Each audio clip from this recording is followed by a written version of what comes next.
Hello everyone, welcome to my YouTube channel. तो आज हम यूथ कंपटीशन टाइम्स के द्वारा अरबिक ग्रुप डी का प्रीवियस ईयर क्वेश्चन को सॉल्व करवाने वाले हैं। और आज का हमारा ये क्लास नंबर 4 होने वाला है और उसका पार्ट नंबर 4 होगा, क्योंकि आज हम क्वेश्चन करवाने वाले हैं 18/8/2022 का क्वेश्चन करवाएंगे और ये क्लास नंबर हमारा 4 होगा। और ये 18/8/2022 का #4 यानी कि पार्ट नंबर 4 होगा, क्योंकि इससे पहले 1 से लेकर के हम 62 तक क्वेश्चन करवा चुके हैं। तो चलिए ये क्वेश्चन नंबर 63 से आज हम स्टार्ट करने वाले हैं। क्वेश्चन दिया, निम्नलिखित में से कौन से कथन सत्य हैं। तो ऑप्शन दिया है, किसी लेंस के लिए पहला मुख्य फोकस उस वस्तु की स्थिति है जिसका प्रतिबिंब अनंत पर है। ऑप्शन बी दिया है, किसी लेंस के लिए पहला मुख्य फोकस उस वस्तु की स्थिति है जिसका प्रतिबिंब फोकस दूरी की दुगनी दूरी पर बनता है। ऑप्शन सी दिया है, किसी लेंस के लिए दूसरा मुख्य फोकस उस वास्तविक प्रतिबिंब की स्थिति है जिसकी वस्तु अनंत पर स्थित है। ऑप्शन डी है इसमें, किसी लेंस के लिए दूसरा मुख्य फोकस उस वस्तु की स्थिति है जिसका प्रतिबिंब फोकस दूरी की दुगनी दूरी पर बनता है। ठीक, तो इसमें बोला है कि कथन ए और बी दोनों सही हैं, या फिर बी ऑप्शन में बोला है बी और सी दोनों सही हैं, या फिर सी ऑप्शन में बोला है बी और डी दोनों सही है, ऑप्शन डी में बोला है ए और सी दोनों सही है। तो इसमें ऑप्शन नंबर ए हमारा इसमें करेक्ट हो जाएगा, यानी कि ऑप्शन नंबर ए और ऑप्शन नंबर बी दोनों ही हमारे सही हैं। यानी कि किसी लेंस के लिए उसका जो पहला मुख्य फोकस उस बिंदु की स्थिति है जिसका प्रतिबिंब अनंत पर होता है। ठीक है, ये ऑप्शन नंबर ए भी सही है। और ऑप्शन नंबर बी हमारा बोला है, किसी लेंस के लिए पहला मुख्य फोकस उस वस्तु की स्थिति है जिसका प्रतिबिंब फोकस दूरी की दुगनी दूरी पर बनता है। ऑप्शन नंबर बी हमारा भी इसमें सही है। नेक्स्ट क्वेश्चन देखते हैं, 10 अभाज्य संख्याओं के लिए किसी भी समुच्चय का महत्तम समापवर्तक हमेशा कितना होता है। तो आइए इस क्वेश्चन को हम सॉल्व कर लेते हैं। तो चलिए नेक्स्ट क्वेश्चन देखते हैं। क्वेश्चन दिया है, 10 अभाज्य संख्याओं के किसी भी समुच्चय का महत्तम समापवर्तक यानी कि HCF हमेशा कितना होता है। तो ऑप्शन नंबर ए करेक्ट हो जाएगा, यानी कि 1 होता है। ठीक है, नेक्स्ट क्वेश्चन देखते हैं, निम्नलिखित में से कौन सा कथन सही है। तो ऑप्शन ए दिया है, चुंबकीय क्षेत्र की प्रबलता क्षण चुंबक के केंद्र में सर्वाधिक प्रबल होती है। या ऑप्शन बी दिया है, कोई भी दो चुंबकीय बल रेखाएं प्रतिच्छेदित नहीं कर सकती। या ऑप्शन तीसरा दिया है, चुंबकीय बल रेखाएं बंद सतह तक निर्मित करती हैं। तो इसमें ऑप्शन नंबर डी हमारा इसमें करेक्ट हो जाएगा, यानी कि पहला और दूसरा हमारा ऑप्शन करेक्ट हो जाएगा। यानी कि कोई भी दो चुंबकीय बल रेखाएं एक दूसरे को कभी प्रतिच्छेदित नहीं करती, यानी कि एक दूसरे को कभी काटती नहीं है। दूसरा दिया, चुंबकीय बल रेखाएं बंद सतत वक्र निर्मित करती हैं, यानी कि एक क्लोज्ड कॉन्टिन्यूअस कर्व बनाती हैं। ऑप्शन नंबर दूसरा और तीसरा हमारा इसमें सही हो जाएगा, यानी कि ऑप्शन नंबर डी हमारा एकदम करेक्ट है। दूसरा और तीसरा कथन हमारे एकदम सही दिए हैं।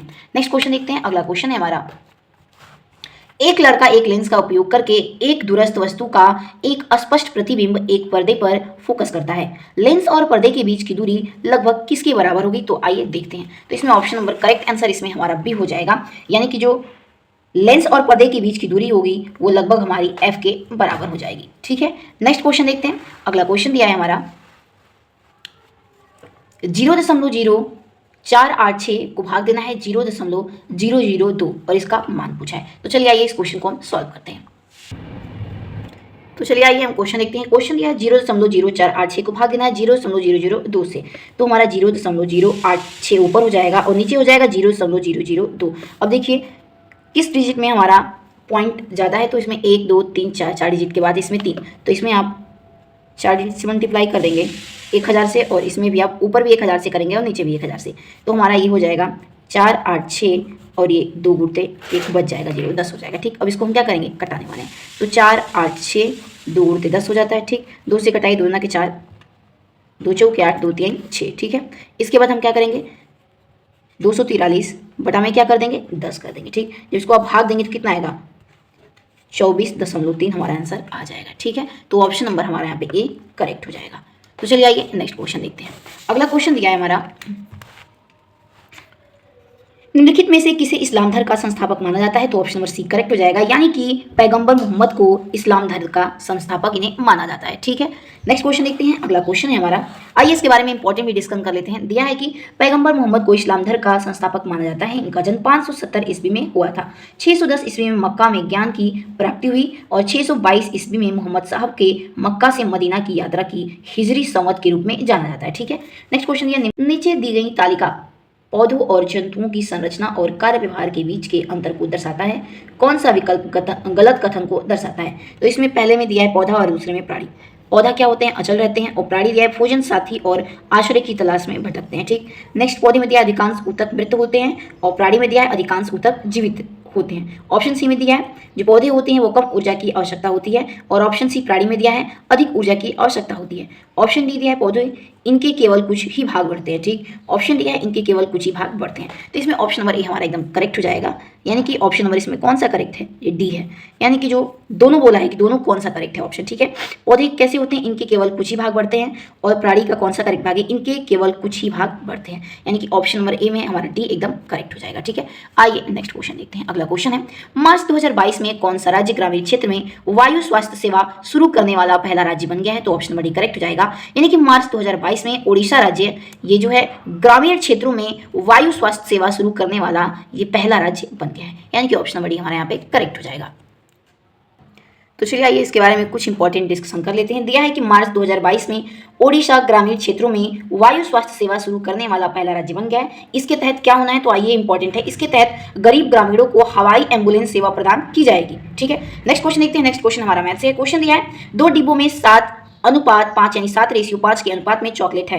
यदि दोनों डिब्बों में चॉकलेटों की संख्या का अंतर 28 है तो अधिक संख्या वाले डिब्बों में चॉकलेटों की संख्या ज्ञात कीजिए। तो चलिए आइए देखते हैं। तो बोला है कि 2 डिब्बों में जो 7:5 के अनुपात में चॉकलेट है, तो मान लीजिए ये 7x है और दूसरा हमारा पहला हमारा 7x है और दूसरा हमारा कितना हो जाएगा 5x है। ठीक, मान लेते हैं। इसके बाद क्वेश्चन क्या बोला, यदि दोनों डिब्बों में चॉकलेटों की संख्या का अंतर कितना है 28, अंतर यानी कि क्या होता है हमारा माइनस, दोनों का अंतर कितना बोला है, तो 7x माइनस 5x बराबर कितना बोला है 28 बोला है। ठीक, जब दोनों को माइनस करेंगे तो ये आ जाएगा 2x बराबर क्या आ जाएगा 28, तो x बराबर 2 हमारा गुणा में है तो इधर जाएगा तो भाग में, यानी कितना जाएगा 19 आ जाएगा। ठीक है, तो x बराबर 19 नहीं 14 आ जाएगा, तो x बराबर हमारा कितना आ जाएगा 14 आ जाएगा। ठीक, इसके बाद क्या बोला है, तो अधिक संख्या वाले डिब्बों में चॉकलेटों की संख्या कितनी है। ठीक, तो अधिक नंबर कौन सा है, 7x है कि 5x है, तो हमारा 7x क्या है अधिक नंबर है। ठीक, तो 7 गुणते इसके बाद हम क्या कर देंगे 14 कर देंगे, क्योंकि x की वैल्यू 14 ही है, तो अधिक संख्या कितना आ जाएगा तो 14 साथ कितना हो जाता है 98, यानी कि ऑप्शन नंबर बी हमारा इसमें एकदम करेक्ट हो जाएगा। ठीक है, तो ऑप्शन नंबर बी हमारा इसमें 98 एकदम करेक्ट आ जाएगा। तो आइए नेक्स्ट क्वेश्चन देखते हैं। अगला क्वेश्चन दिया है हमारा, उस विकल्प का चयन करें जिसका 5वें अक्षर समूह से वही संबंध है जो दूसरे अक्षर समूह का पहले अक्षर समूह से है और चौथे अक्षर समूह का तीसरे अक्षर समूह से है। तो चलिए आइए इस अल्फाबेट को पहले हम लिख लेते हैं।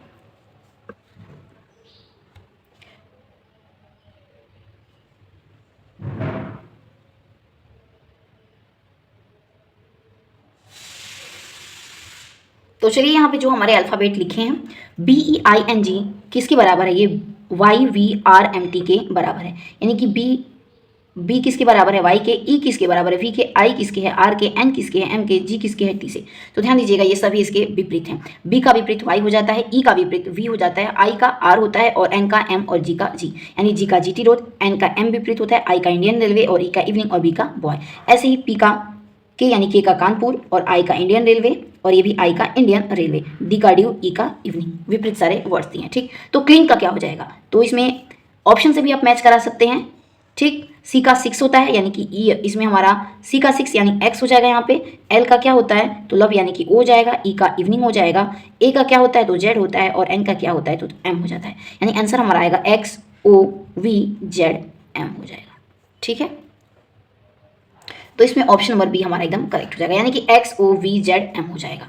ठीक है, आइए नेक्स्ट क्वेश्चन देखते हैं। क्वेश्चन हमारा अगला दिया है, ये क्वेश्चन रीजनिंग से संबंधित है। क्वेश्चन दिया है 3 कथन और उसके बाद 4 निष्कर्ष, यानी 1, 2, 3 और 4 दिए गए हैं। कथनों को सत्य मानते हुए विचार करें, भले ही वे सामान्यतः ज्ञात तथ्यों से भिन्न प्रतीत होते हों, और बताएं कि कौन से निष्कर्ष तार्किक रूप से कथनों का पालन करते हैं। ठीक, तो पहले आइए हम कथन पढ़ने वाले हैं, उसके बाद उसका निष्कर्ष पढ़ेंगे।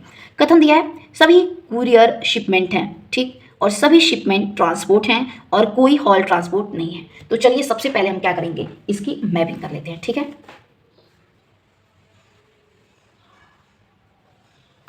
तो चलिए सबसे पहले हम पढ़ते हैं कथन को और इसके बाद मैपिंग करते हैं।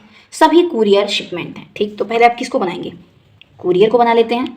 ठीक, कुरियर बन गया, कुरियर के बाद क्या बोला, सभी कुरियर क्या है तो शिपमेंट है, तो सभी कुरियर को हम क्या बना देते हैं शिपमेंट बना देते हैं। ठीक, उसके बाद क्वेश्चन क्या बोला है, कोई हॉल, इसके बाद बोला है सभी शिपमेंट ट्रांसपोर्ट हैं, यानी कि सभी शिपमेंट क्या है ट्रांसपोर्ट हैं। ठीक है, ये सभी क्या है ट्रांसपोर्ट है।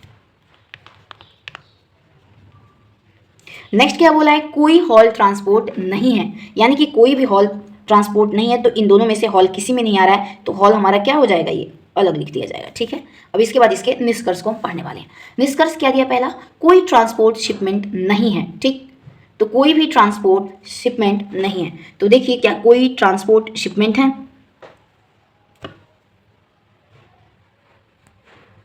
तो देखिए बोला है कि इसमें कोई भी ट्रांसपोर्ट शिपमेंट नहीं है।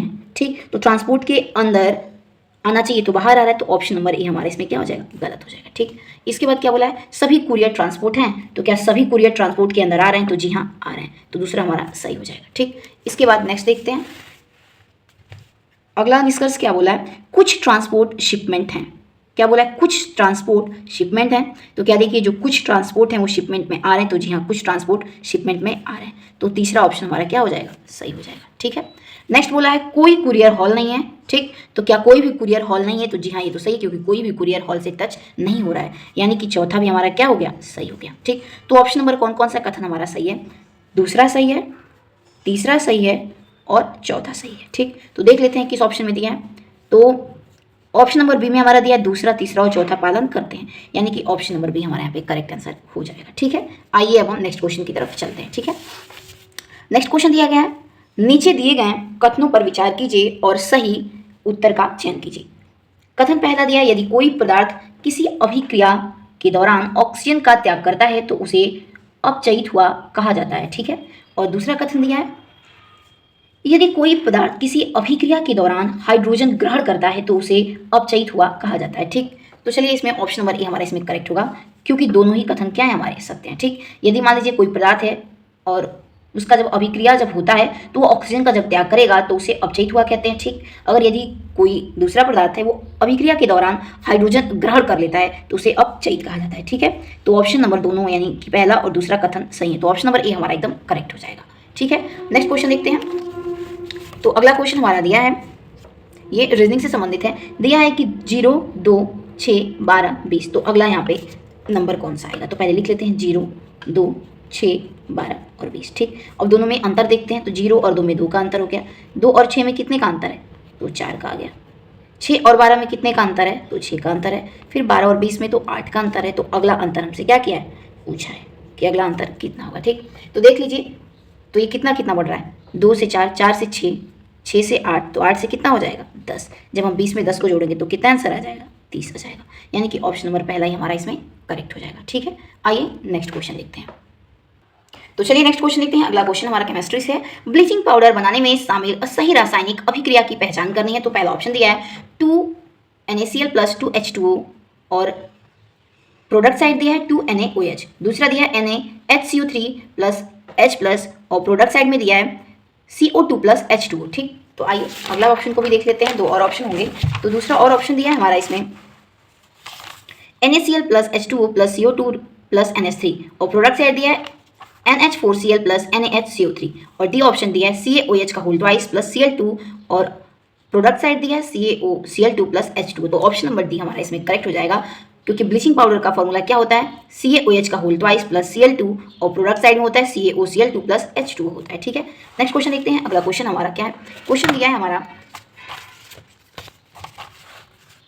निम्नलिखित का मान ज्ञात कीजिए, यानी कि मैथ से संबंधित क्वेश्चन दिया है, यानी दिया है 5 की पावर 3, 5 की पावर 4 गुणे 5 की पावर 2। ठीक, तो चलिए इस क्वेश्चन को सॉल्व कर लेते हैं। तो जब कभी भी क्वेश्चन में बेस सेम होते हैं, ये नीचे वाला बेस होता है और ऊपर वाला हमारा क्या होता है, ऊपर वाला हमारा पावर हो जाता है। ठीक है, तो जब कभी बेस सेम रहते हैं, पावर भले ही डिफरेंट हो, तो उसको हम क्या करते हैं, सभी पावर को एक साथ मिला करके जोड़ देते हैं, तो 5 की पावर 3 + 4 + 2 कर देंगे। ठीक, तो ऑप्शन हमारा 5 की पावर कितना आ जाएगा, 9, तो आंसर हमारा 5 की पावर नहीं आएगा, 9 आएगा, तो ऑप्शन नंबर ए हमारा इसमें एकदम करेक्ट हो जाएगा। ठीक है, आइए नेक्स्ट क्वेश्चन देखते हैं।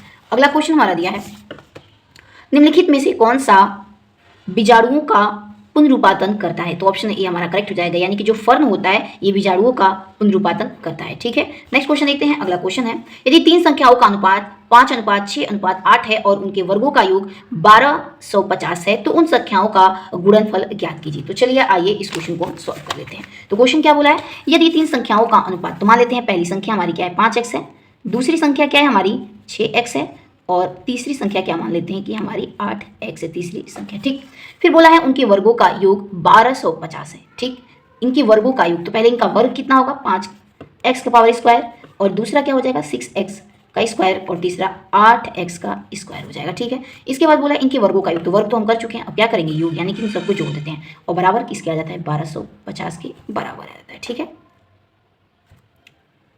इसके बाद इनके स्क्वायर को हम देखेंगे करके, यानी ये 25x का स्क्वायर हो जाएगा और ये क्या हो जाएगा 36x का स्क्वायर हो जाएगा। ठीक है, और ये क्या 64x का स्क्वायर हो जाएगा और बराबर 1250 हो जाएगा। जब इन सभी को जोड़ेंगे तो हमारा कितना आ जाएगा 5 2 125x का स्क्वायर हो जाएगा। ठीक है, और 1250 दिया है। ठीक है, तो x स्क्वायर बराबर हो जाएगा 1250 बटा में कितना 125, जब ये कटाएंगे तो कितना हो जाएगा 10 हो जाएगा। ठीक, 10 होगा। इसके बाद हम क्या करेंगे x स्क्वायर बराबर कितना आ जाएगा 10, तो x बराबर √10 हो जाएगा, स्क्वायर उधर जाएगा तो अंडर रूट में लग जाएगा। ठीक है, तो x की वैल्यू कितनी आ गई 10 आ गई। लेकिन क्वेश्चन क्या पूछा है, तो उन संख्याओं का गुणनफल ज्ञात कीजिए। गुणनफल यानी कि उन सभी का गुणा करके ज्ञात करना है। ठीक है, तो आइए इसका गुणनफल हम ज्ञात करते हैं। तो चलिए आइए इसका गुणनफल ज्ञात करते हैं। तो पहला हमारा क्या है, कौन सा नंबर था, तो चलिए देखते हैं। उसके बाद बोला है कि गुणनफल इसके ज्ञात करना है।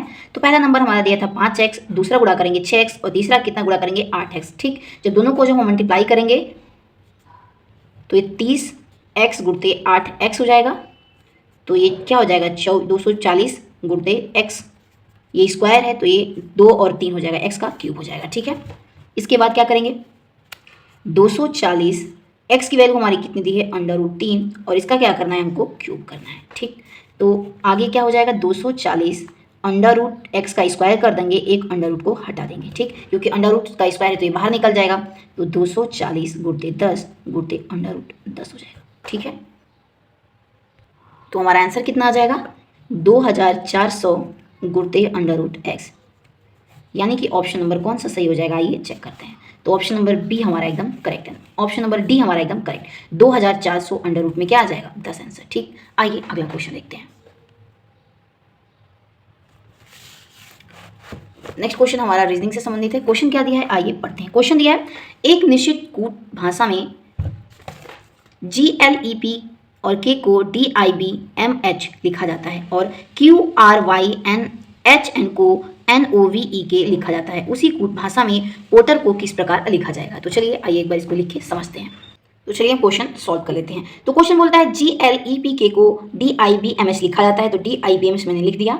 तो एक G और L दोनों में क्या डिफरेंस है, तो -3 करेंगे G से तो D आ जाएगा, -3 करेंगे L में तो I आ जाएगा, ऐसे ही -E करेंगे तो B आ जाएगा, सभी में -3 का अंतर है। ठीक, नीचे वाले में भी देखते हैं क्या -3 का ही अंतर है, तो जी हाँ इसमें भी -3, सभी अल्फाबेट में क्या है -3 का अंतर है। तो ऐसे ही P में जब -3 करेंगे तो हमारा आंसर क्या आ जाएगा M आ जाएगा, और जब O में -3 करेंगे तो L होगा, और T में करेंगे तो Q होगा, और E में करेंगे तो B हो जाएगा, और R में -3 करेंगे तो O हो जाएगा, यानी कि आंसर हमारा क्या आ जाएगा, तो आंसर MLQBO आ जाएगा। तो इसमें हमारा option number MLQBO option number A हमारा इसमें करेक्ट हो जाएगा। ठीक है, आइए इसमें ऑप्शन नंबर कौन सा करेक्ट हो जाएगा, ए ऑप्शन हमारा इसमें करेक्ट हो जाएगा। तो चलिए आइए नेक्स्ट क्वेश्चन देखते हैं।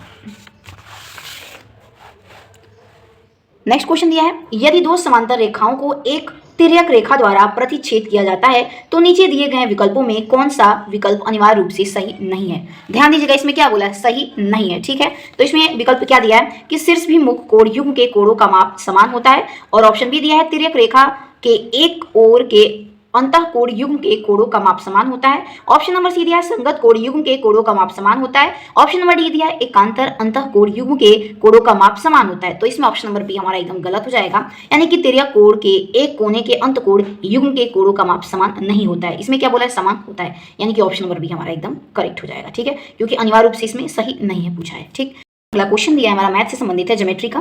दी गई आकृति में AB पैरेलल है QP के, AB बराबर x है, PQ बराबर x + 10 है, RP बराबर x बटा 2 है, BP बराबर x + 1 है। ठीक, तो पता क्या करना है हमको, PQ पता करना है। तो यहाँ पे थोड़ा मैपिंग आप लोग को छोटा छोटा दिख रहा होगा, इसलिए मैं यहाँ पे फिगर बना दी हूँ पहले से। ठीक है, तो चलिए आइए समझते हैं, एक बार समझते हैं। यहाँ पे क्वेश्चन पहले गिवन को हम लिख लेते हैं, जो भी गिवन दिया है हमको एक बार उसको क्या कर लेते हैं, राइट डाउन कर लेते हैं। ठीक, तो क्वेश्चन में क्या गिवन दिया है, पहले तो AB पैरेलल है किसके, QP के पैरेलल। ठीक है, इसके बाद बोला है AB बराबर है x के, और PQ किसके बराबर है x + 10 के।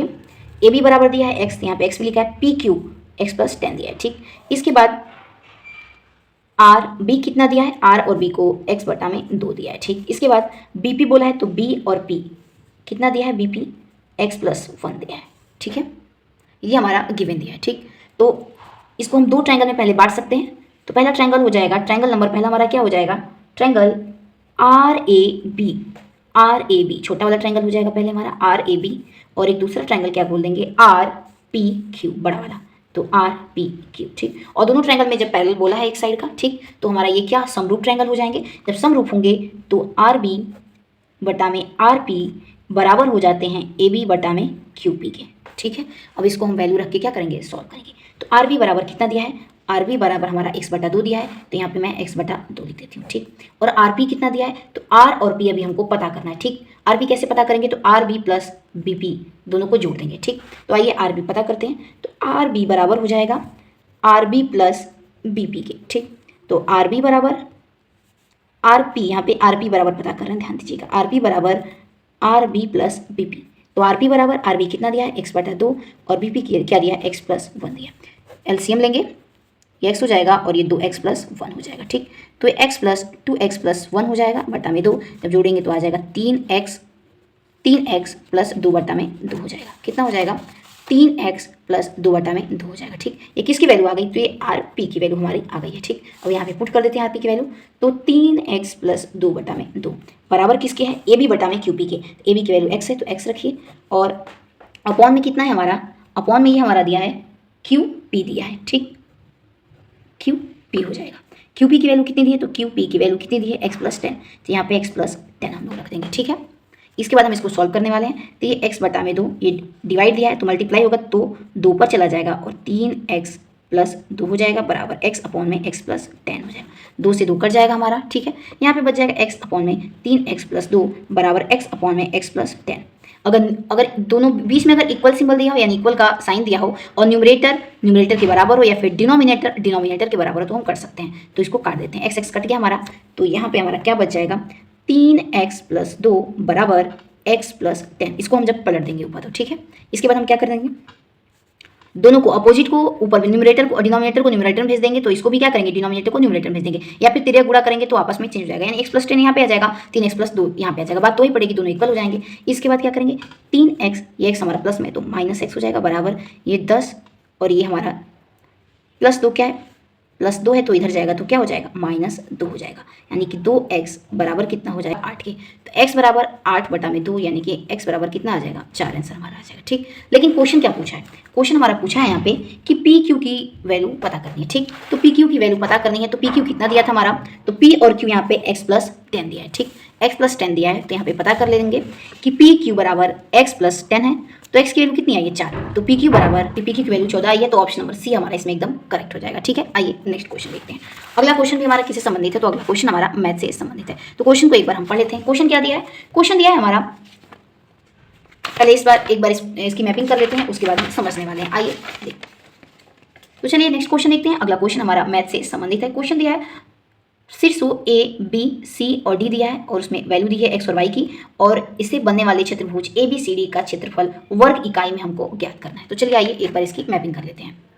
तो चलिए आइए हम क्वेश्चन को अब सॉल्व करते हैं। यहाँ पे चतुर्भुज बोला है बनाने के लिए ABCD, तो मैंने ABCD की मैपिंग कर ली है, और पहला उसका शीर्ष बोला है 0, 2 माइनस, और 0 लिखा है x और y हमारा -2, यानी कि 0, -2 रख ली हूँ। लगातार भी रख सकते हैं, ठीक है, कोई दिक्कत नहीं है, लेकिन सीरियल वाइज रख दीजिएगा, इधर उधर भी रखेंगे तो आंसर हमारा सेम आएगा। इसके बाद इसका क्या निकालना है, हमको क्षेत्रफल निकालना है। तो B को बोला है 2, 1 तो 2, 1 रख दी हूँ। C को बोला है 0, 4 तो मैं 0 और 4 रख दी हूँ। D को बोला है -2 और 1 तो -2 और 1 रख ली मैं। ठीक, इसके बाद हम पहले ये आप लोग को बता देते हैं, जो चतुर्भुज का क्षेत्रफल निकालते हैं तो उसका फॉर्मूला क्या होता है, तो उसका फॉर्मूला होता है 1/2 x1 ब्रैकेट में y2 माइनस y3 प्लस होता है x2 y3 माइनस y1, फिर प्लस लगाते हैं x3 और y1 माइनस y2 करते हैं। ठीक, तो यहाँ पे मैं 2 त्रिभुज में बांट दी हूँ। यहाँ पे ये पहला त्रिभुज हो गया, और ये हमारा क्या हो जाएगा, दूसरा त्रिभुज हो गया। ठीक, ऐसे करने में हमको आसानी होगी। ठीक, तो 2 त्रिभुज में बांटने के बाद इन ट्रायंगल ABC यानी ABC में हम पहले देखने वाले हैं। x1 हमारा कितना दिया है, 0, जो पहला आगे रहता है हमारा x1 x होता है। ठीक, और इसके बाद x2 कितना दिया है, तो दूसरे वाले का x2 मान लेंगे तो 2 दिया है, और x3 कितना दिया है, तो 0 दिया है। ठीक,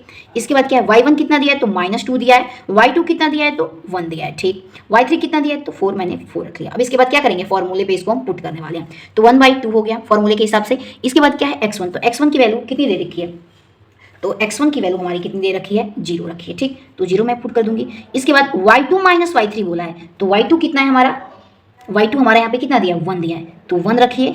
इसके बाद माइनस y3 कितना दिया है, तो y3 हमारा कितना दिया है, 4 दिया है, और फॉर्मूले में क्या होता है, माइनस लगा होता है, ठीक। इसके बाद प्लस करेंगे x2 कितना होता है, x2 कितना है हमारा, 2 दिया है, तो x2 की जगह पे 2 रख दूंगी। इसके बाद क्या बोला है, y3 माइनस y1, तो y3 की वैल्यू हमारी कितनी हो जाएगी, तो ये x1 x2 y3, तो y3 कितना है हमारा, 4 दिया है। इसके बाद y1 की वैल्यू कितनी दी है, तो -2 दिया है, तो माइनस यहाँ पे क्या लगा देंगे, 2 लगा देंगे हम, ठीक है। उसके बाद क्या बोला है, x3 बोला है, तो x3 हमारा कितना दिया, तो x3 हमारा कितना, 0 दिया है, ठीक। इसके बाद y1 माइनस y2 बोला है, तो y1 यानी कि -2 माइनस y2 यानी कि -1, ये तो 0 हो जाएगा मल्टीप्लाई होने के बाद, इसको हम सॉल्व नहीं करने वाले हैं, क्योंकि 0 में किसी भी नंबर का मल्टीप्लाई करते हैं तो क्या हो जाता है, वो 0 हो जाता है, ठीक है। तो आइए आगे देखते हैं।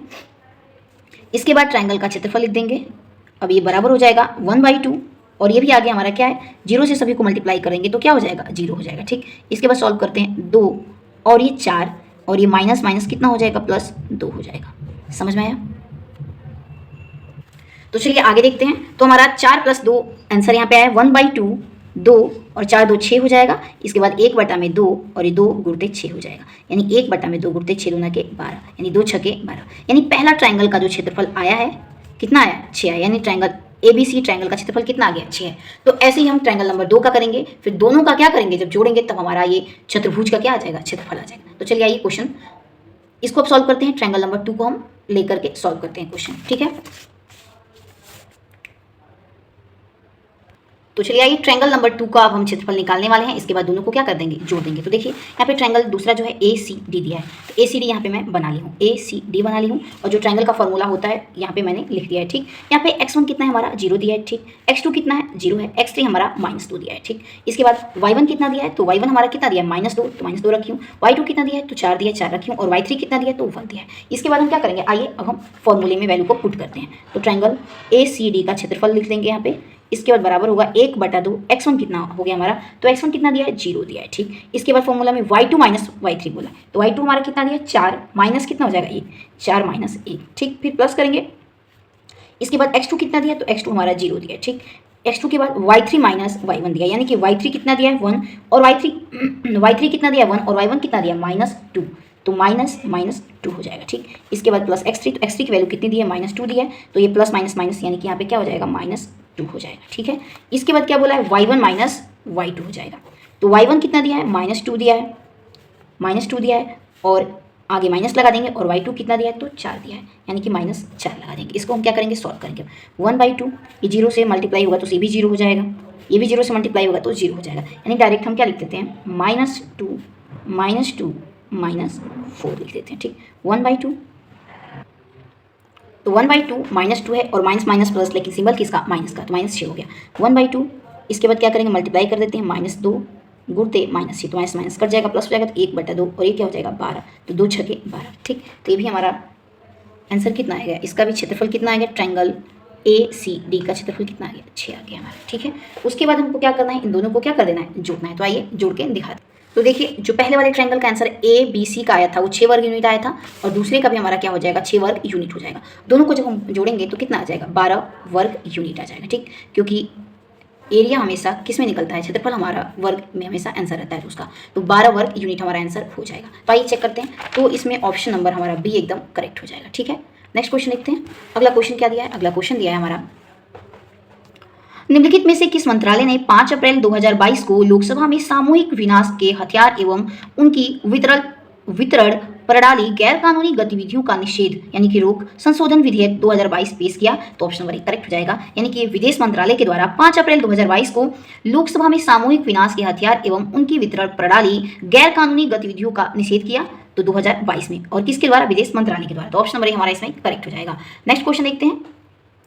तो नेक्स्ट क्वेश्चन हमारा मैथ से संबंधित है। क्वेश्चन यह, यदि x और y संख्या 115 xy के ऐसे दो अंक हैं, यह संख्या 90 से विभाज्य हैं, तो x + y का मान ज्ञात कीजिए। तो पहले दी गई संख्या हमारा 115x हो जाएगा, ठीक है। उसके बाद बोला यदि संख्या 90 से विभाज्य तो संख्या 9 और 10 होगी, ठीक। वो संख्या कितनी होगी, 9 और 10 होगी, ठीक। इसके बाद हम देखते हैं कि 10 से विभाजितता का नियम क्या होता है, तो यूनिट डिजिट यानी कि अंतिम अंक क्या होना चाहिए, 0 होना चाहिए। और वही 9 से विभाज्य के लिए हमको क्या होना चाहिए, सभी का जोड़ क्या होना चाहिए, 7 होना चाहिए, ठीक। तो 7 + x यहाँ पे जब जोड़ेंगे तो आ जा रहा है, दोनों को एक प्लस 1 प्लस 5 यानी कि 7 प्लस x आ जा रहा है, ठीक है। इसके बाद x बराबर हम 7 प्लस x 9 दिया है और ये विभाज्य होना चाहिए, तो x की वैल्यू हमारी कितनी आ जाएगी, 2 आ जाएगी। तो अंत में हम क्या करेंगे, x प्लस y की वैल्यू पता करेंगे, यहाँ पे बोला है पता करने के लिए, तो x की वैल्यू 2 दे रखी है, हो जाएगी, और y की वैल्यू कितनी हो जाएगी, तो 0 हो जाएगी। तो x बराबर हमारा कितना आ जाएगा, 2 आंसर आ जाएगा, यानी कि ऑप्शन नंबर डी हमारा इसमें करेक्ट हो जाएगा, ठीक है। तो चलिए अब हम नेक्स्ट क्वेश्चन देखते हैं। क्वेश्चन दिया है किसी रियायती बिक्री में 10,490 के अंकित मूल्य वाली एक साड़ी अब 9,441 में बेची जाती है, तो साड़ी पर कितने प्रतिशत की छूट दी गई। तो विक्रय मूल्य बराबर हमारा हो जाता है 100 माइनस डिस्काउंट यानी कि छूट की प्रतिशत बटा में 100 गुणित अंकित मूल्य, ठीक है। तो विक्रय मूल्य कितनी है साड़ी की, तो बेची कितनी जा रही है अब 9,441 में, ठीक है। इसके बाद करेंगे 100 माइनस डिस्काउंट बटा में 100 हो जाएगा, डिस्काउंट का प्रतिशत गुणित अंकित मूल्य। अंकित मूल्य कितनी है, 10,000 कितनी है, अंकित मूल्य हमारी कितनी है, 10,490 है, ठीक है। इसके बाद हम क्या करेंगे, तो 9,441 हो जाएगा, ये हमारा भाग में तो इधर जाएगा तो गुणते में हो जाएगा, ठीक। उसके बाद बराबर 100 माइनस डिस्काउंट का प्रतिशत, ठीक, और ये गुणा में है तो इसकी किस में हो जाएगा, भाग में हो जाएगा। 10,490 जीरो से जीरो कट गया, और जब इसको कटाएंगे तो हमारा ये 90 आंसर आ जाएगा, ठीक है। 90 बराबर 100 माइनस डिस्काउंट का प्रतिशत हो जाएगा, ठीक है, हो जाएगा। इसके बाद माइनस से डिस्काउंट इधर लाएंगे तो ये प्लस हो जाएगा, और इस 100 और माइनस 90 को भेजेंगे, 90 को भेजेंगे तो माइनस में हो जाएगा, तो माइनस 90 हो जाएगा। तो डिस्काउंट का प्रतिशत हमारा जब घटाएंगे तो ये 10% हो जाएगा। तो इसमें हमारा ऑप्शन नंबर बी एकदम करेक्ट हो जाएगा, ठीक है। आइए नेक्स्ट क्वेश्चन देखते हैं। तो नेक्स्ट क्वेश्चन दिया है हमारा, निम्नलिखित में से कौन सा भारतीय संविधान के अनुच्छेद 51A के अंतर्गत आता है, तो ऑप्शन नंबर सी करेक्ट हो जाएगा, यानी कि मौलिक कर्तव्य हमारा ये 51A के अंतर्गत आता है, ठीक है। आइए इसके बारे में कुछ इंपॉर्टेंट डिस्कशन कर लेते हैं। भारतीय संविधान के 42वें संशोधन में 1976 द्वारा भाग 4A के तहत अनुच्छेद 51A में मूल कर्तव्य का उपबंध किया गया। यह रूस के संविधान से प्रेरित है, रूस के संविधान से लिया गया तथा स्वर्ण सिंह समिति की सिफारिश पर संविधान में स्थापित किया गया। यानी ये इंपॉर्टेंट है कि जो अनुच्छेद 51A है ये स्वर्ण सिंह समिति की सिफारिश पर संविधान में इसको स्थापित किया गया है। नेक्स्ट है मूल कर्तव्य की संख्या 11 है, जिसमें 11वां मौलिक कर्तव्य 86वां संविधान संशोधन 2002 द्वारा इसको जोड़ा गया है, ठीक है। नेक्स्ट क्वेश्चन है, एक एसी जनरेटर किस सिद्धांत पर कार्य करता है, तो ऑप्शन नंबर सी करेक्ट हो जाएगा, यानी कि ये इलेक्ट्रोमैग्नेटिक इंडक्शन के सिद्धांत पर कार्य करता है। ऑप्शन नंबर सी हमारा इसमें करेक्ट हो जाएगा।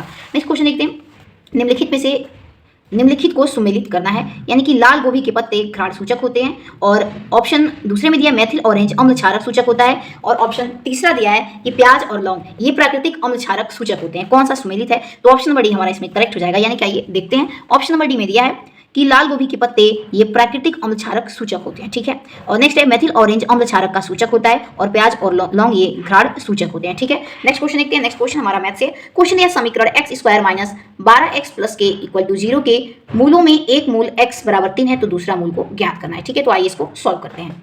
तो देखिए यहाँ पे क्वेश्चन में क्या बोला है कि एक मूल x बराबर 3 है, तो दूसरा मूल यानी कि दूसरा k को पता करना है यहाँ पे, ठीक है। तो x की जगह पे हम क्या रखेंगे, 3 रखेंगे, तो 3 का स्क्वायर हो जाएगा, माइनस 12 गुणित 3 प्लस k बराबर कितना हो जाएगा, 0। 3 का स्क्वायर करेंगे तो 9 माइनस 12 3 कितना होता है, 36 प्लस k बराबर 0 हो जाएगा, ठीक है। तो 36 में से 9 गया, हमारा आंसर कितना आ जाता है, तो हमारे यहाँ पे आंसर क्या आ जाएगा, तो माइनस 27 प्लस के बराबर 0 आ जाएगा। ये माइनस 27 उधर जाएगा तो प्लस, तो के बराबर कितना आंसर आएगा, 27। इसके बाद हम क्या करेंगे, 27 को के की जगह पे पुट करेंगे, उसके बाद इसका गुणनफल पता करेंगे, ठीक है, फैक्टराइजेशन मेथड के द्वारा। तो आइए सॉल्व करते हैं, और इसके बाद हम क्या करेंगे, इक्वेशन को लिख लेंगे, x² माइनस 12x प्लस 27 हो जाएगा, x² माइनस 9 प्लस क्या हो जाएगा 13। यानी ऐसा नंबर आना चाहिए जिनका जोड़ 12 होना चाहिए, और उन्हीं दोनों का गुड़ा यानी कि मल्टीप्लाई 27, 3 और 27 हो जा रहा है, और 9 और 3 को जोड़ेंगे तो 12x आ जा रहा है। इसके बाद x² लिखेंगे माइनस ये क्या हो जाएगा 9x, और ये क्या हो जाएगा 3x प्लस क्या हो जाएगा 27 बराबर 0 आ जाएगा।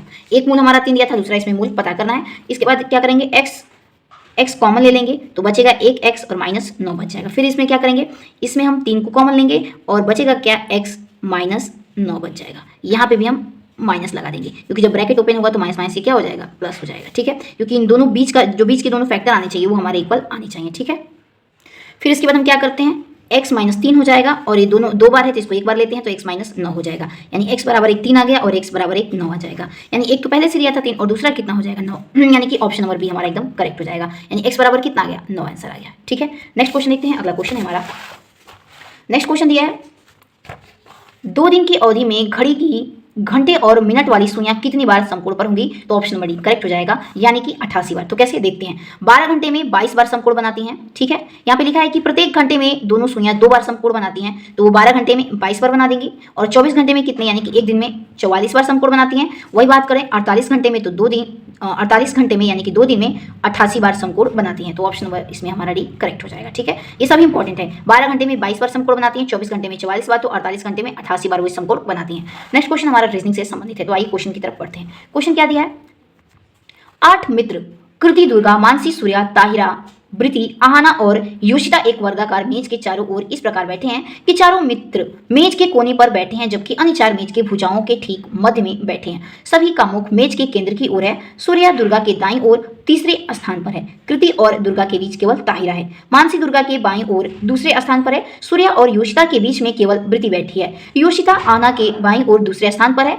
वृति मानसी के बाईं ओर दूसरे स्थान पर है। ताहिरा के बाईं तीसरे पर कौन बैठा है? तो चलिए आइए क्वेश्चन को हम सॉल्व करते हैं। क्वेश्चन बोला है 8 मित्र दुर्गा, कृति, मानसी, सूर्या, ताहिरा, वृत, आहाना, योशिता एक वृत्ताकार मेज के चारों ओर बैठे हैं। 4 मित्र मेज के कोने पर बैठे हैं, यानी कि 4 मित्र क्या हैं, एक यहाँ पे, एक यहाँ पे, एक यहाँ पे, एक यहाँ पे, चारों मित्र चारों कोने पर है, ठीक। इसके बाद बोला है कि जबकि अन्य 4 मित्र मेज की भुजाओं के ठीक मध्य में, भुजाओं का मध्य ये हो गया, यानी चारों 1 2 3 4 यानी 8 हमारे बैठ गए। इसके बाद बोला है कि सूर्या दुर्गा के दाईं ओर तीसरे स्थान पर बैठा है, यानी कि मान लीजिए कि हम दुर्गा को यहाँ बना देते हैं, ठीक है। तो दुर्गा के क्या बोला है, सूर्या जो दुर्गा के दाईं तीसरा, तो दुर्गा का दायां ऊपर होगा, यानी इधर 1 2 3 यहाँ पे कौन बैठा है, तो सूर्या को बैठा देते हैं, ठीक है। इसके बाद क्या बोला है, कृति और दुर्गा के बीच में केवल, इसके बाद बोला कृति और दुर्गा के बीच में केवल ताहिरा है, ठीक है। तो कृति और दुर्गा के बीच, तो अभी ध्यान दीजिएगा, मान लीजिए कि यहाँ भी कृति बैठ सकती है और यहाँ भी कृति को बैठा सकते हैं, तभी तो बीच में हम किसको बैठाएंगे, ताहिरा को। तो अभी हम आगे पढ़ लेते हैं। इसके बाद मानसी दुर्गा की बाईं ओर दूसरे स्थान पर है। मानसी दुर्गा की, दुर्गा का बायां ऊपर हो जाएगा, दुर्गा का बायां ऊपर हो जाएगा, ठीक है। तो मानसी दुर्गा के बाईं ओर दूसरे पर, तो पहला दूसरा, यानी कि मानसी यहाँ बैठी, ठीक है, समझ में आ गया। इसीलिए पहले नहीं मैपिंग की कृति का। इसके बाद अब पढ़ लेते हैं, क्या बोला था कि कृति और दुर्गा के बीच केवल ताहिरा है। तो अब कृति कहाँ बैठेगी, यहाँ बैठेगी, ठीक है। और ताहिरा कहाँ पे बैठ जाएगी, यहाँ बैठ जाएगी, ठीक है, समझ में आ रहा है। इसके बाद आगे क्वेश्चन क्या बोला है, सूर्या और योशिता के बीच में केवल वृति बैठी है। तो सूर्या और योशिता के बीच, यानी कि योशिता यहाँ पे हो जाएगी, योशिता यहाँ पे हो जाएगी, और कृति कहाँ, यहाँ बीच में, वृति की वृति, हाँ वृति दिया, तो वृति कहाँ पे हो जाएगी, यहाँ पे बीच में हो जाएगी, ठीक है। क्वेश्चन बोला है सूर्या और योशिता के बीच में केवल वृति बैठी है, तो वृति यहाँ पे हो जाएगी, ठीक है। आगे क्वेश्चन क्या बोला है, क्वेश्चन बोला है आगे, योशिता आहाना के बाईं ओर दूसरे स्थान पर है। योशिता कहाँ है, आहाना के बाएं दूसरा। तो मान लीजिए कि आहाना को हम यहाँ जब बैठाएंगे, आहाना को जब हम यहाँ बैठा देंगे, तो योशिता बायां, बायां मतलब ऊपर हो जाएगा, दूसरे स्थान पर बैठ रही, यानी कि आहाना यहाँ पे बैठ जाएगी। क्वेश्चन क्या पूछा है, वृति मानसी के बाईं ओर दूसरे स्थान पर है, ठीक है। इसके बाद बोला है कि ताहिरा के बाईं ओर तीसरे स्थान पर कौन बैठा है। तो गिनिए, ताहिरा कहाँ पे है, ताहिरा हमारी यहाँ पे है, तो ताहिरा के बाईं ओर तीसरे, यानी कि बायां कहाँ हो जाएगा, ऊपर हो जाएगा, 1 2 3 कौन बैठा है, तो मानसी बैठी है। तो इसमें ऑप्शन नंबर सी हमारा एकदम करेक्ट आंसर हो जाएगा, ठीक है। आइए नेक्स्ट क्वेश्चन देखते हैं। तो चलिए आइए नेक्स्ट क्वेश्चन देखते हैं। क्वेश्चन हमारा दिया है, जनवरी 2022 में पेटीएम ने किस नामक भारत का एक पहला इंटेलिजेंट मैसेंजर लॉन्च किया है। तो चलिए आइए नेक्स्ट क्वेश्चन देखते हैं। जनवरी 2022 में पेटीएम ने किस नामक भारत का पहला इंटेलिजेंस मैसेंजर लॉन्च किया है। तो ऑप्शन नंबर डी करेक्ट हो जाएगा, यानी पॉप्स नामक इंटेलिजेंट मैसेंजर इन्होंने लॉन्च किया है। नेक्स्ट क्वेश्चन देखते हैं। अगला क्वेश्चन हमारा रीजनिंग से संबंधित है। क्वेश्चन बोल रहा है, उस समुच्चय का चयन कीजिए जिसमें मौजूद संख्याओं के बीच वही संबंध है जो निम्नलिखित समुच्चयों की संख्याओं के बीच है। जैसे कि क्वेश्चन यहाँ पे दिया है कि संक्रियाएं संख्याओं को उनके संघटक अंकों में विभक्त किए बिना संपूर्ण संख्याओं पर की जानी चाहिए। तो जैसे कि उदाहरण पर यहाँ पे दिया है कि 13 पर की जाने वाली संख्याएं जैसे जोड़ना, घटाना, गुणा करना इत्यादि, यानी कि 13 से इसको जोड़ना है, घटाना या फिर गुणा करना है, ठीक है। वैसे इन सब में जैसे कि यहाँ पे दिया है 2 दिया है कि 1 8 3 एक दूसरे से संबंधित हैं, वैसे ही 2 21 5 संबंधित हैं, ठीक। तो इसमें से कौन सा ऐसा ऑप्शन होगा जो सेम इन्हीं के जैसे संबंधित है। तो चलिए आइए इस क्वेश्चन को हम सॉल्व करते हैं। तो चलिए आइए सॉल्व करते हैं। तो पहला हमारा 1 8 3 दिया है, तो मान लीजिए कि हम 3 - 1 गुणते कर देते हैं, 3 + 1, ठीक है। 3 - 1 तो कितना हो जाएगा, 2 गुणते, और 3 + 1 तो 4, 4 दूना के कितना आ जा रहा है, बीच वाला हमारा 8 आ जा रहा है। वैसे ही 2 21 25 देखते हैं, ठीक है। तो 5 - 2 कितना हो जा रहा है गुणते, और 5 + 2, 5 - 2 3 गुणते, 5 + 2 7, 70 के 21, यानी कि बीच वाला हमारा आंसर आ जा रहा है, ठीक है। तो वैसे ही हमारा ऑप्शन नंबर ए इसमें करेक्ट हो जाएगा। तो आइए इसको सॉल्व करके देखते हैं। 4 33 7 दिया है, यानी कि 7 - 4 गुणते 7 + 4 दिया है। ठीक, तो 7 - 3 3 हो जाएगा और 7 और 4 कितना होता है, तो 11 होता है, यानी कि कितना आंसर आ जाता है 33, यानी कि बीच वाला हमारा आंसर आ जा रहा है। ठीक है, आइए नेक्स्ट क्वेश्चन देखते हैं। अगला क्वेश्चन ये हमारा रीजनिंग से संबंधित है। क्वेश्चन दिया है उस संख्या का चयन कीजिए जो निम्नलिखित श्रेणी में प्रश्न चिन्ह के स्थान पर आएगी। तो क्वेश्चन हमारा दिया है 5 13 23 49 और डैश 193 दिया है। तो आइए इस क्वेश्चन को सॉल्व करते हैं। चलिए बुक में ही सॉल्व कर लेते हैं। क्वेश्चन दिया है 5 13 23 49 और डैश और 193। ठीक, तो क्वेश्चन यहाँ पे क्या किया है, 5 में गुणा किया है 2 का और प्लस कितना जोड़ दिया है, 3 जोड़ दिया है। तो क्या आ जाएगा, 5 दूना के 10 + 13 हो जाएगा। ठीक, उसके बाद 13 में गुणा किया है 2 का और क्या किया है, -3 किया है, तो 13 दूना के 26 -3 करेंगे तो 23 हो जाएगा। ठीक, ऐसे क्या किया है, 23 गुणते 2 तो 46 और 46 में 3 जोड़ेंगे तो 49 हो जाएगा। ठीक है, नेक्स्ट देखते हैं, अगला है। तो चलिए आइए नेक्स्ट क्वेश्चन देखते हैं। अगला इसमें दिया है 49 गुणते 2, तो 49 में जब 2 का गुणते करेंगे तो 98 आ जाएगा, 98 - 3 करेंगे तो 95, यानी कि ऑप्शन नंबर बी हमारा एकदम करेक्ट आंसर आ जाएगा। तो चलिए आइए नेक्स्ट क्वेश्चन देखते हैं। अगला क्वेश्चन क्या दिया है, निम्नलिखित ग्राफ और तालिका जनवरी से अप्रैल तक 4 महीनों के दौरान 2 सेल्समैनों यानी पी और क्यू द्वारा बेची गई इकाइयों को दर्शाते हैं। ग्राफ एवं तालिका का अध्ययन करें और पूछे गए प्रश्न का उत्तर दें। तो चलिए आइए हम क्वेश्चन को ये सॉल्व कर लेते हैं। ठीक, यहाँ पे क्वेश्चन क्या दिया है कि जनवरी और फरवरी मार्च अप्रैल दिया है, इन 4 महीनों के दौरान पी और क्यू द्वारा बेची गई कुल इकाइयों का क्रमशः अनुपात कितना है। तो चलिए इसको बुक में हम सॉल्व कर लेते हैं। तो यहाँ पे क्वेश्चन क्या दिया था कि जो 4 महीने में जो पी और क्यू द्वारा बेची गई कुल इकाइयों का अनुपात पहले निकालेंगे। तो इकाइयों का अनुपात कैसे निकलेगा, तो पी के 4 महीनों का अनुपात कितना हो जाएगा, 80 30 50 90, इन सभी को जोड़ेंगे, 80 + 30 + 50 + 90 को जोड़ देंगे और अनुपात में बटा में कर देते हैं या फिर अनुपात लगा देते हैं। और क्यू का कितना है, तो 60 + 40 + 70 + 60 हो जाएगा। ठीक, जब पी का जोड़ेंगे तो 250 आ जाएगा, क्यू का जोड़ेंगे तो 230 और दोनों का अनुपात निकालेंगे तो ये 0 से 0 कैंसिल हो जाएगा, यानी 25/23 या फिर 25/23 आ जाएगा। ठीक है, तो इसमें ऑप्शन नंबर कौन सा सही हो जाएगा, तो ये हमारे इसमें करेक्ट हो जाएगा। ठीक है, नेक्स्ट क्वेश्चन देखते हैं। अगला क्वेश्चन क्या दिया है, नेक्स्ट क्वेश्चन हमारा दिया है यदि प्लस का अर्थ माइनस है। तो चलिए इसको हम पहले लिख लेते हैं, फिर उसके बाद सॉल्व करेंगे इसको। क्वेश्चन क्या दिया है,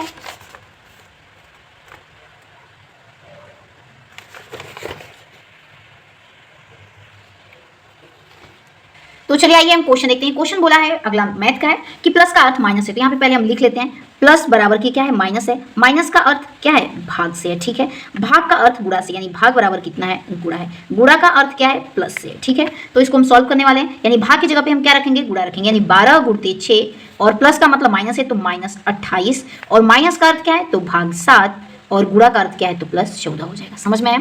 तो इसके बाद बोर्ड मास के थ्रू हम इसको सॉल्व करेंगे। बोर्ड मास में यानी का को पहले तोड़िए, तो का को पहले तोड़िए, ता पीछे भाग। तो सबसे पहले क्या होगा, भाग होगा, यानी 12 गुणते 6 -28 भाग 7 +14 इक्वेशन दिया है। तो 7 चौके 28, यानी कि 12 गुणते 6 -4 प्लस क्या हो जाएगा 14। इसके बाद हम क्या करेंगे, गुणा करेंगे। ठीक है, तो देखिए यहाँ पे 12 गुणते 6 -28 भाग 7 + 14 है। तो सबसे पहले हम भाग करते हैं, तो 7 चौके 28 4 आ गया। इसके बाद हम क्या करेंगे, गुणा करेंगे। ठीक है, 12 छके 72 -4 + 14। ठीक, इसके बाद प्लस प्लस जोड़ देंगे तो ये 6 और क्या हो जाएगा 8 -4 माइनस करेंगे तो 82 हमारा आंसर यहाँ पे आ जाएगा। तो ऑप्शन नंबर हमारा सी एकदम करेक्ट आंसर हो जाएगा। ठीक है, आइए नेक्स्ट क्वेश्चन देखते हैं। अगला क्वेश्चन क्या दिया है, क्वेश्चन दिया है कि 1280 की राशि पर 5% वार्षिक दर से 3 वर्ष में प्राप्त साधारण ब्याज कितना होगा। तो जो साधारण ब्याज का फॉर्मूला यानी कि सिंपल इंटरेस्ट का फॉर्मूला क्या होता है, सिंपल इंटरेस्ट का, तो मूलधन गुणते समय गुणते दर बटा में 100। तो चलिए आइए हम क्वेश्चन नंबर आखिरी देखने वाले हैं, यानी कि क्वेश्चन नंबर 100 को देखने वाले हैं। क्वेश्चन दिया है 1280 की राशि पर 5% वार्षिक दर से 3 वर्ष में प्राप्त साधारण ब्याज ज्ञात करना है। कितने वर्ष में, 3 वर्ष में। तो साधारण ब्याज बराबर क्या होता है, यानी कि SI यानी कि सिंपल इंटरेस्ट बराबर क्या होता है, तो मूलधन गुणते समय गुणते दर बटा में 100, यानी P × R × T अपॉन में 100 हो जाता है। तो 3 वर्ष में प्राप्त साधारण ब्याज को निकालना है। तो हमारा जो मूलधन दिया है 1280 दिया है, समय कितना 3 वर्ष दिया है और दर कितना दिया है 5% दिया है। तो लिखेंगे, इसके बाद हम इसको सॉल्व कर लेंगे। तो 0 से ऊपर 0 कट जाएगा, फिर उसके बाद क्या करेंगे, 0 से 0 हमारा कट जाएगा, फिर उसके बाद 5 से कटाएंगे तो 5 दूना के 10, 5 एकम 5 हो जाएगा। ठीक, उसके बाद 128 गुणते 3 बटा में 2 आ जाएगा। इसके बाद 2 से कटाएंगे, 2 छके 12, 2 चौके 8, यानी 64 गुणते 3 आ जाएगा और दोनों को गुणा करेंगे तो हमारा कितना आ जाएगा, रुपये 192 आ जाएगा, यानी कि साधारण ब्याज हमारा 192, यानी कि ऑप्शन नंबर सी एकदम करेक्ट आंसर हो जाएगा। तो चलिए दोस्तों, ये जो हमारा आज का आरआरबी ग्रुप डी का यूथ कंपटीशन के द्वारा प्रीवियस ईयर पेपर था, ये कौन से डेट का था, ये 18/8/2022 का था। ठीक, और आज हम लोगों ने इसको 4 भाग में देखा है, यानी कि #1 2 3 4 पार्ट में देखा है इसको। तो कल अब हम मिलेंगे आपको आरआरबी ग्रुप डी की प्रीवियस ईयर पेपर के साथ ही, लेकिन 22/8/2022 के अगले शिफ्ट के पेपर के साथ, तो शिफ्ट नंबर 3 के साथ। तो चलिए मिलते हैं अपने अगले वीडियो में, तब तक के लिए जय हिंद, जय भारत।